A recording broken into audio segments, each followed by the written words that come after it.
wabarakatuh.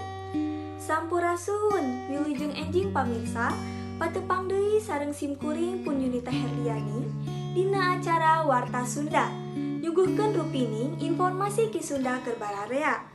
Edisi Senin Ping 22 Februari 2002 hiji.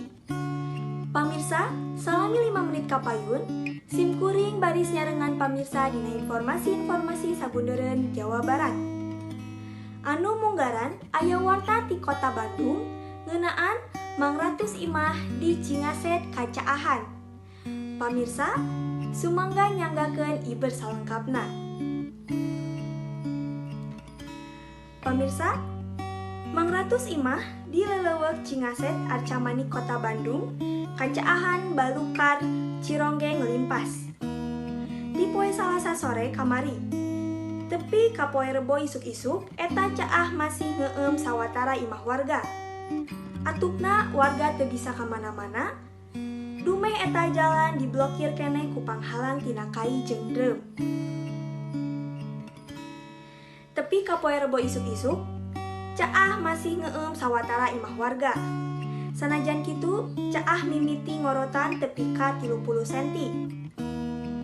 Satugas petugas Dinas Bina Marga Kota Bandung nyedot eta cai caah make mesin kompa.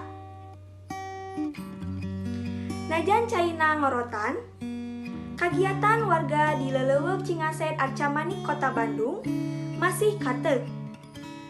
Pangna kitu, jalan pikeun ngajugjug ka paimahan warga masih diblokir tur kakeueum. Sawatara kendaraan ge jalanna kapaksa muter. Tur dipahi ngalalar ka paimahan. Nu masih keneh kacaahan. Sawatara warga nu imahna geus teu kakeueum, mimiti mersihan imah katut harta bandana. Warga Cingaset Arcamani Kota Bandung miharep pamarentah sagancangna nyanggakeun normalitas walungan Cironggeng. Nu kiwari geus deet, eta caah anu ngeueum imah warga teh dierong tina limpasna walungan Cironggeng.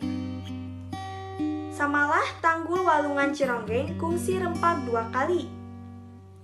Eta caah anu ngeueum Mang Ratus Imah warga di Cingaset Arcamani Kota Bandung teh mimiti narajang ti poe malem Rebo. Balukar walungan Cironggeng limpas satu tas hujan gede nu narjang eta leleuweuk.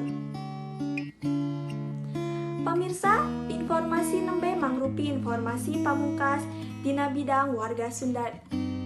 Warta Sunda. Dangen ieu simkuring pun Yunita Herliani. Sejak amit mundur amit mungkur. Wassalamualaikum warahmatullahi wabarakatuh. Hurip Sunda.